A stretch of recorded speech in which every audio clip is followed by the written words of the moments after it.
एक परम सुशीला, परम वैष्णव, परम भक्ता से। वो नित्य कथा सुनती थी, नित्य मंदिर जाती थी, नित्य भगवत सेवा करती थी, पर संभवतः अंगद जी जो थे वो बिल्कुल भक्त नहीं थे, भगवत भक्त नहीं थे, पत्नी भक्त पूरे थे, पत्नी के भक्त थे।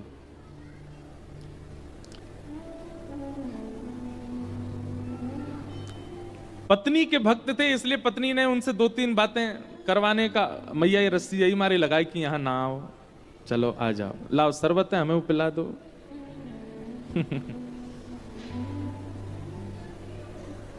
क्या चाय ले जा रही हैं कि शरबत है? हैं? चाय? श्रोता चाय पिएंगे, कथा सुनेंगे?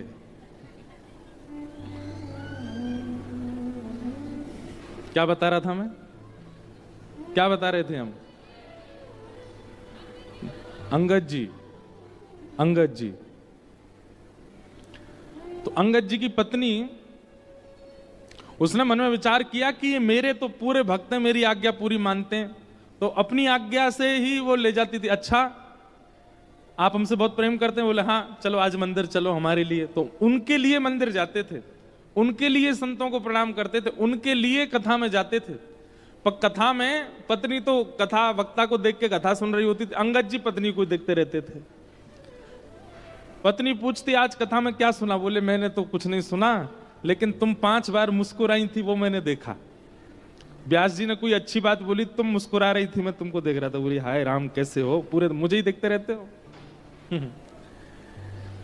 एक बार की बात कि अंगद जी की पत्नी को लगा कि पति तो अब हमारे पूरे आधीन है, भली चलो खुद इतनी भक्ति नहीं करते, हमको रोकते तो नहीं है। पत्नी ने कुछ संत जनों की टोली से कहा कि आप घर घर संकीर्तन करते हैं, आज का संकीर्तन मेरे घर कीजिए। और घर में महाराज महात्माओं की जमात आ गई, सब संकीर्तन कथा करने लगे। तभी अंगद जी लौट करके आ गए।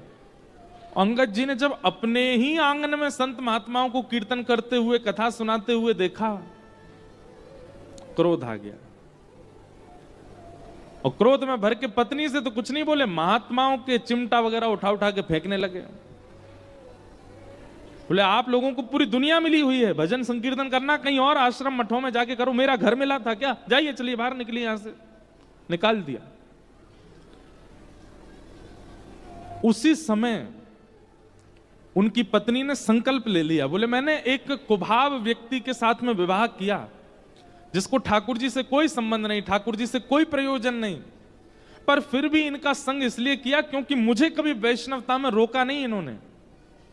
लेकिन आज जो इन्होंने किया वैष्णव अपराध, संत अपराध, वक्ताओं का अपराध, महात्माओं का अपराध, इसके बाद भी यदि मैंने इनका संग किया तो ये उचित नहीं होगा। लेकिन पतिव्रता नारी हूं, छोड़ तो सकती नहीं, क्या करूं? उन्होंने संकल्प ले लिया कि अब जब तक तन में प्राण है मैं अंगद जी की संग रहूंगी, इनको भोजन बना के पवाऊंगी, पतिव्रता नारी का पालन करूंगी, पर अपना मुख इनको नहीं दिखाऊंगी। घूंघट कर लिया। अंगद जी महाराज ने 2-3 बार टोका, आप अपना मुख क्यों नहीं दिखाती? बोले नहीं बस ऐसे। 1 दिन 2 दिन 5 दिन हफ्ता भर महीना बीत गया। अब तो अंगद जी बेचारे, वो तो दर्शन ही पत्नी का ही करते थे, रोने लगे। बोले क्या बात है, तुम मुख क्यों नहीं दिखाती हो? पत्नी ने कहा, बोले आपने कभी कथा नहीं सुनी, कभी मंदिर नहीं गए, मेरे कहने से गए, बात ठीक है, पर आपने संतों का अपमान कर दिया, भगवत भजन करने वाले वैष्णवों का अपमान किया। वैष्णव अपमान करने वाला मेरा पति है, इसलिए त्याग तो नहीं करूंगी, पर हां मुख नहीं दिखाऊंगी जब तक प्राण है। अंगद जी इतने व्याकुल हो गए, व्याकुल हृदय से बेचारे अब घर आते हैं, लेकिन उनका मन नहीं लगता। महीने बीत गए पत्नी को देखे बगैर। इतने व्याकुल एक दिन कहीं जा रहे थे तो रास्ते में कहीं कथा चल रही थी। पहले तो मन में अंगद जी के आया, ये कथा नहीं सब हमारा बर्बाद कर दिया घर में, ये कथा महात्मा संत वैष्णव इन्होंने ही सब आकर के समाप्त कर दिया है। लेकिन आज पहली बार अंगद जी के मन में आया, एक बार जाके सुनूं तो सही, ऐसा क्या बोलते हैं कथा में जिससे मेरी पत्नी ने कथा के चक्कर में, ठाकुर जी के चक्कर में मुझे त्याग दिया। कथा में जाकर के जैसे ही बैठे, थोड़ी देर सुनते सुनते सुनते आज महीनों बाद अंगद जी के मुखमंडल पर मुस्कान आई। नेत्रों से आंसू गिरने लगे। थोड़ी देर बाद ही अंगद जी देखा सब उठ गए। अंगद जी ने पूछा, भाई आप सब लोग उठ क्यों गए? बोले कथा विश्राम हो गई, 4 घंटे होती हो गई बस पूरी। अंगद जी बोले अब कब होगी? बोले अब कल होगी, इतने बजे से होगी। अंगद जी घर गए, लेकिन आज भूख प्यास नहीं लगी, नींद नहीं आई, रात भर प्रतीक्षा कर रहे हैं कब समय आवे, कब मैं फिर से कथा सुनने जाऊं। ऐसी ललक लगी कथा सुनने की। अब तो अंगद जी महाराज पहले पत्नी नहीं दिखती है इस गम में बड़े व्याकुल थे, पर अब बहुत प्रसन्न रहते हैं। क्यों? अब उनको कथा सुनने को मिलती है। एक दिन नगर में कथा चल रही थी और व्यास जी ने कोई कीर्तन गाया। कीर्तन सुनकर के अंगद जी भाव विह्वल होकर खड़े हो गए, नेत्रों से आंसू गिरने लगे, भुजा उठा करके नृत्य करने लगे। उनका नृत्य ऐसा था कि सब उनको देखने लगे। तभी सबसे आगे बैठी थी पत्नी उनकी। किसी ने कहा, अरे देखो ये वैष्णव कितना अच्छा नृत्य कर रहा है। अंगद जी की पत्नी ने पीछे मुड़ करके जब देखा तो अंगद जी को नाचते हुए जब देखा, बोली ये तो मेरे पतिदेव हैं, ये कथा में। अच्छा केवल नृत्य होता तो ये भी पता चलता आडंबर, पर नेत्रों से आंसू गिर रहे हैं और अविरल अश्रुधार गिर रही है, मुखमंडल लाल पड़ चुका है, कृष्ण विरह व्याप्त चित्त में। उससे प्रतीत हो रहा था कि एक दिन की कथा का असर नहीं है, ये तो लगता है महीनों से मुझे पता नहीं है ये कथा ही सुनने हैं। आज उनकी पत्नी बड़ी प्रसन्न हो गई। जैसे ही अंगद जी लौट करके आए, उनकी पत्नी ने घूंघट ऊपर कर लिया। अंगद जी महाराज आते ही बोले, देवी घूंघट कर लो, मैं आ गया हूं। बोले नहीं नहीं, अब घूंघट की आवश्यकता नहीं है। पति जब कृष्ण विमुख हो गया था, पति जब वैष्णव विमुख हो गया था तो उससे मुख छुपाना था, पर अब वो जब सन्मुख हो गया तो उससे मुख, आप भी वैष्णव हो गए हो, आपसे मुख कैसे क्यों छुपाऊं? लीजिए देख लीजिए, 6 महीना हो गए आपने देखा नहीं मेरा मुख, देख लीजिए। अंगद जी ने नेत्र भर के देखा। पत्नी बोली, अब आप प्रसन्न हैं? अंगद जी बोले, सही बताऊं? बोले हाँ। पहले तुम्हारा मुख रूप देखने में जो सुख मिलता था ना, अब वो इच्छा नहीं हो रही है मेरी। अब मेरी इच्छा समाप्त हो चुकी है। देवी तुम बहुत सुंदर हो, तुम्हारे रूप बहुत सुंदर है, पर पता नहीं क्यों जब से मैंने कृष्ण के गुण सुने हैं, जब से मैंने ठाकुर जी के लक्षण सुने, अब आपका रूप सुंदर बना रहे, पर अब इच्छा आपको देखने की नहीं, अब तो परमात्मा को देखने की, अब तो श्री कृष्ण को देखने की।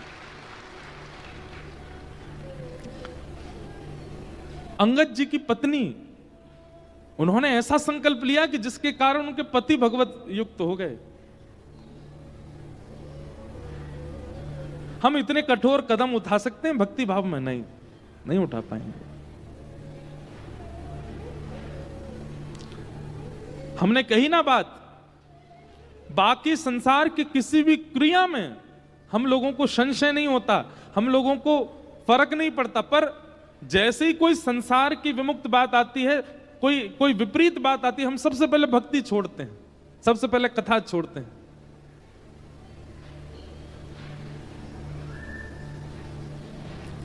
अभी सागर में हमारी कथा थी, वहां एक वैष्णव बालिका आई कथा में। तो कथा के बाद जब सुबह मिलने के लिए आई, तो अब रूप से पता चल जाता है कि कुछ क्रम चल रहा था विवाह का उनके घर। तो आकर के बोली, महाराज जी मेरा विवाह है परसों, हमको निकलने नहीं दिया जाता बाहर, पर हमें पता चली कि कथा होने वाली है सागर में। हम घर वालों से लड़ लिए कि नहीं जाएंगे, महाराज जी आ रहे हैं, कथा हो रही है, इसमें तो जाना है। लोगों ने बहुत रोका टोका, बातें भी बनाई रिश्तेदारों ने, पर हमको कोई फर्क नहीं पड़ा कि ठाकुर जी आए हैं, गिरधर लाल जी आए हैं, तो दर्शन तो करना है। जैसा त्याग, जैसा समर्पण, जैसी स्वतंत्रता संसार के विषय के प्रति होती है, ऐसी ठाकुर जी के प्रति हो जाए।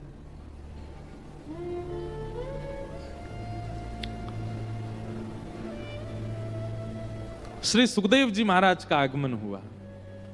प्रेमना पठन भागवतम सनई सनई, उनके मुख से अपने आप ही भगवान नाम निकलता रहता है, भागवत जी के श्लोक निकलते ही रहते हैं।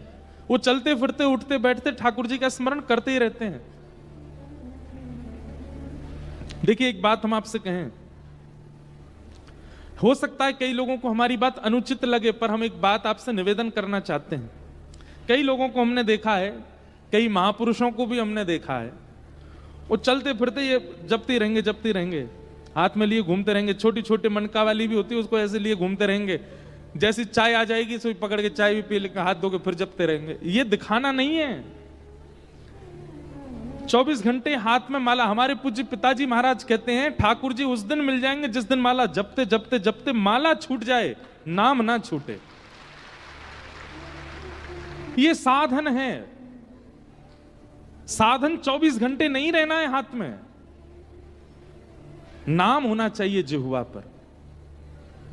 इसके बिना अगर नाम प्रकट नहीं होता है तो कहीं ना कहीं आपकी भक्ति में चूक है। आपको जरूरत पड़ती है, एक साधन मिलेगा तो ही आप नाम जप कर पाओगे। हमारी कई परंपराओं में माला झोली संग रख करके नाम जप करने की वो परंपरा बनी रहे, उसका खंडन नहीं है। पर उस परंपरा से विलग लोग भी कई ऐसे हैं, वो 24 घंटा ठीक है कथा सुन रहे हैं, माला नाम जप चल रहा है, वृंदावन जा रहे हैं नाम जप चल रहा है, मार्ग में है नाम जप चल रहा है, चलता है। पर चलते फिरते उठते बैठते खाते पीते और नाम जप चलते ही जा रहा है, ये इसकी आवश्यकता नहीं है। नाम हृदय में होता है, नाम जिह्वा पर होता है, नाम मन में होता है, वहां चलते रहना चाहिए।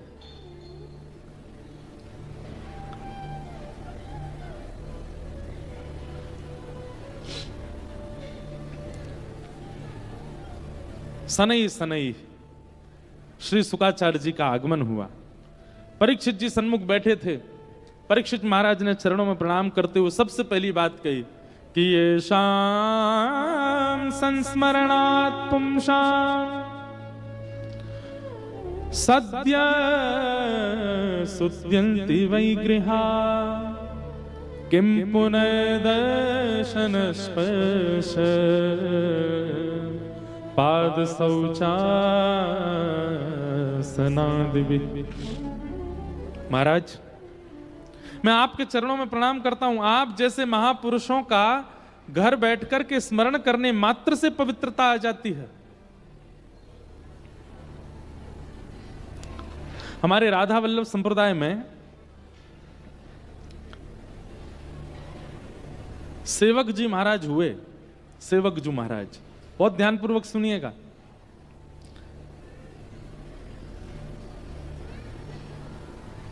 सेवक जू के चरित्र में एक बहुत सुंदर कथा आती है। देखिए बहुत ध्यान से सुनिएगा, बहुत बड़ी एक रहस्यात्मक बात है। हमने लिख रखी है एक जगह, इसलिए हम वहीं से देख के बताएंगे। तो श्री सेवक जू महाराज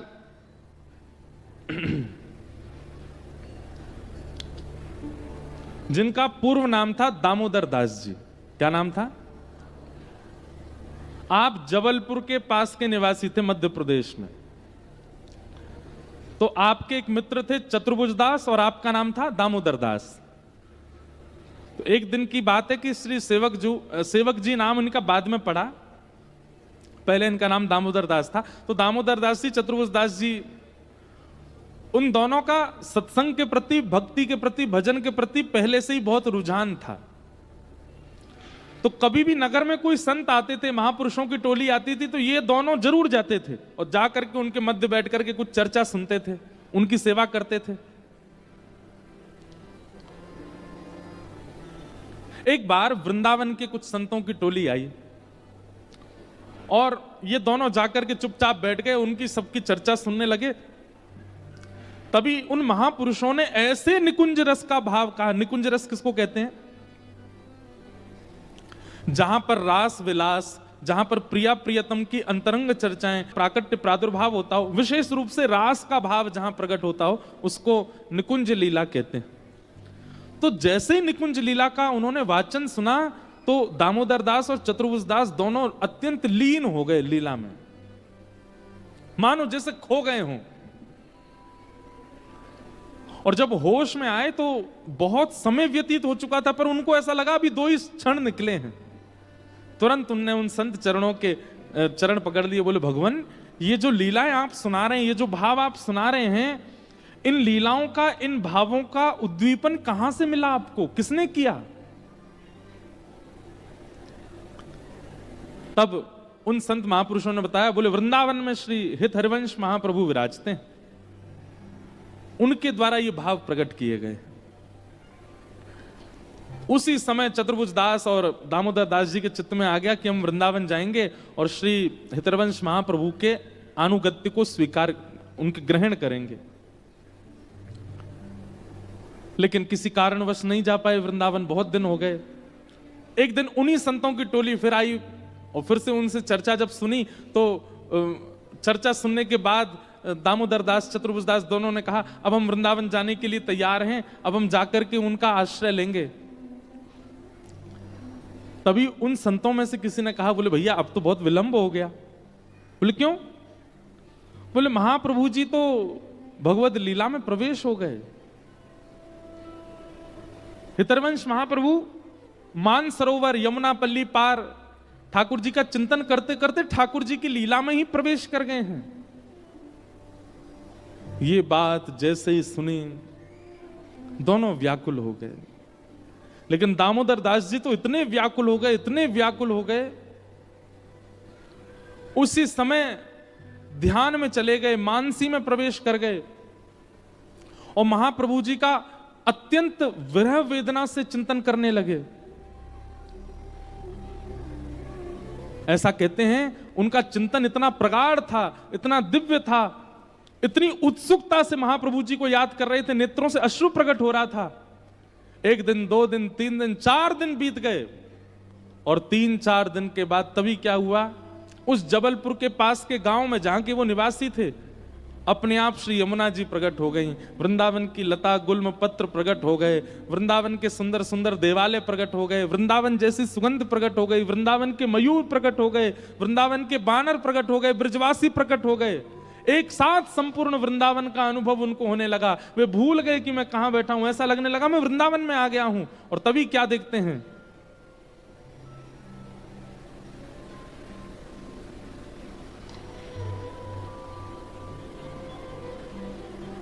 बिस्कुट आए हैं, चाय भी आ गई, बिस्कुट भी आ गया।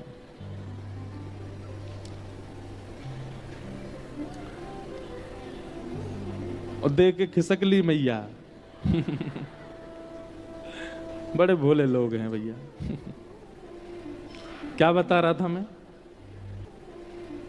क्या बता रहा था मैं, हैं वृंदावन। हाँ नहीं, दामोदर दास जी का वृंदावन प्रकट हुआ। ऐसे हम भूल जाते हैं कथा। अब मेरे मुंह में पानी आ गया कि मैं बिस्किट खाऊं।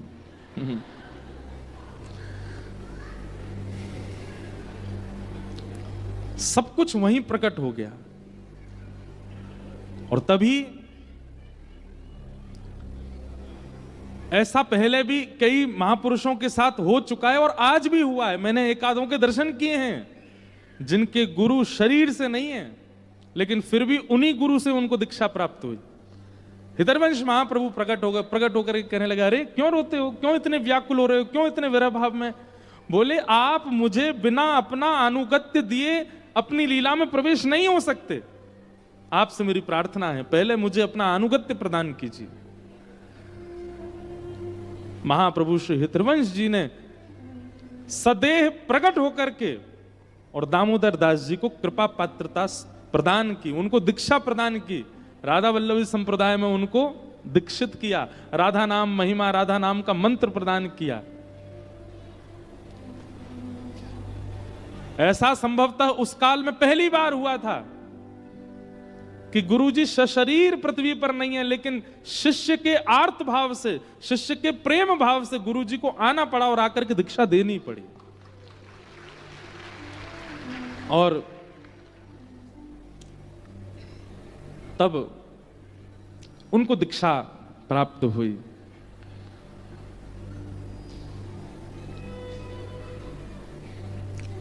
तब उन्होंने महाप्रभु जी के वर्णन में सेवक वाणी का संकलन किया। हमारे राधा वल्लभी संप्रदाय में हित चतुराशी जी, 84 जी और सेवक वाणी, इन 2 का पाठ होता है। सेवक जी के इस पूरे महत्व को जब श्री वृंदावन में हितरवंश महाप्रभु के पुत्र वनचंद्र जी ने जब सुना, तो वनचंद्र जी ने संकल्प लिया कि जब सेवक जी वृंदावन आएंगे तुम्हें खूब सारे रत्न, खूब सारे आभूषण, खूब सारे, जैसे नंदोत्सव पर रत्न लुटाए गए थे ऐसे लुटाऊंगा जिस दिन सेवक जी आएंगे। इतनी सुंदर लीला है, मुझे आज अचानक याद आ गई है। सेवक जी जब पहली बार वृंदावन आए तो कैसी लीला घटी। श्री राधा वल्लभ लाल जी खड़े थे और वनचंद्र जी उनकी सेवा श्रृंगार कर रहे थे, आरती कर रहे थे। तो सेवक जी जब वृंदावन आए तो सेवक जी ऐसा रूप धारण करके आए, रज आदि लगा करके, बिल्कुल सामान्य से वस्त्र धारण करके कि कोई पहचान ना ले, क्योंकि उनको पता चल गया था कि वृंदावन में ऐसी घोषणा हुई है जिस दिन मैं वृंदावन जाऊंगा उस दिन राधा वल्लभ जी के रत्नकोष से रत्न लुटाए जाएंगे। उनको इस बात की उनको अच्छा नहीं लग रहा था कि मेरे जाने से ऐसा नहीं होना चाहिए, मैं तो एक सामान्य सेवक हूं। तो सेवक जी जैसे ही वृंदावन आए कोई उनको पहचाना नहीं। राधा वल्लभ जी के मंदिर में आके इतनी भीड़ में ही आके खड़े हो गए, तब भी उनको कोई नहीं पहचाना। सेवक जी बोले अच्छा कोई पहचाने ना, हम चुपचाप दर्शन करके चले यहां से। वृंदावन श्री वनचंद्र जी राधा वल्लभ जी की सेवा कर रहे थे, तभी राधा वल्लभ जी अपने नैन की ये पुतलियां हिलाने लगे ऐसे ऐसे। तो वनचंद जी ने पूछा जय जय क्या हुआ? तो ठाकुर जी इशारा करके ऐसे बताने लगे देखो कोई खड़ा है पीछे। और ठाकुर जी ने अपने नेत्रों के इशारे से बताया। जैसे ही वनचंद जी ने पीछे देखा, कहां? तो ठाकुर जी ऐसे नेत्र हिलाने लगे, वहां वो देखो पीछे खड़े हैं, वही हैं सेवक जी इनका जिनके लिए तुमने घोषणा की थी। तुरंत वनचंद्र जी गए, जाकर के सेवक जी को हृदय से लगाया। सेवक जी बोले आप मुझे कैसे पहचान गए? तब वनचंद जी के नेत्र सजल हो गए, बोले कि भैया किसी का रूप उसकी पहचान होता है, किसी के गुण उसकी पहचान होते हैं, किसी की वाणी उसकी पहचान होती है, किसी का ज्ञान उसकी पहचान होती है, पर आपकी पहचान तो राधा वल्लभ जी करा रहे हैं, आपकी पहचान तो राधा वल्लभ जी बता रहे। बोले ये खड़े सेवक जी। ऐसे श्री सेवक जी हुए। और फिर सेवक जी ने कहा देखिए मैंने सुना है कि आपने घोषणा की थी कि मेरे आने पर आप राधा वल्लभ जी के रत्न कोष को लुटाएंगे। ऐसा मत कीजिए, राधा वल्लभ जी के रत्नों को, आभूषणों को आप इस प्रकार मत कीजिए। बोले अब हम घोषणा तो कर चुके हैं, कुछ तो करना पड़ेगा। बोले ठाकुर जी पर चढ़े हुए आभूषणों को मत कीजिए, मैं कोई इतना बड़ा व्यक्ति नहीं हूं, मैं कोई ऐसा नहीं हूं मेरे लिए आप ये करें। हाँ आपने अगर घोषणा कर दी है तो फिर इसके प्रति कोई और लड्डू लुटा दीजिए आदि। तो बोले नहीं नहीं रत्न ही लुटाने हैं। तो कहते हैं वनचंद्र जी ने नए रत्न बनवाए, अमनिया। अमनिया किनको कहते हैं? जो ठाकुर जी को अभी पधराए नहीं गए उनको अमनिया कहते हैं। अमनिया रत्नों को लुटाए। लेकिन ऐसे श्री सेवक जी महाराज। ये बात हमने क्यों बताई? महापुरुषों के प्रत्यक्ष दर्शन हो, सामने बैठ के दर्शन हो, उनको प्रणाम करने को मिले, उसी से ही आपको आशीष मिलता है। नहीं, महाप्रभु शरीर से नहीं थे, फिर भी दामोदर दास जी को दीक्षा देकर के सेवक जी बना दिया। ये बात श्रीमद् भागवत में लिखी है। येषाम संस्मरणात् पुंसाम शुद्ध्यन्ति वै गृहा किम पुनर्दर्शन स्पर्श पाद शौचासनादि भी। घर बैठ के आपके चिंतन में प्रगाढ़ता होनी चाहिए, आपके चिंतन में तत्परता होनी चाहिए। आपके गुरु तो जहां बैठे हो वहीं प्रकट हो जाएंगे, वहीं दर्शन दे देंगे। चाहे आपके स्वप्न में दर्शन दें, चाहे आपके अनुभव में दर्शन दें,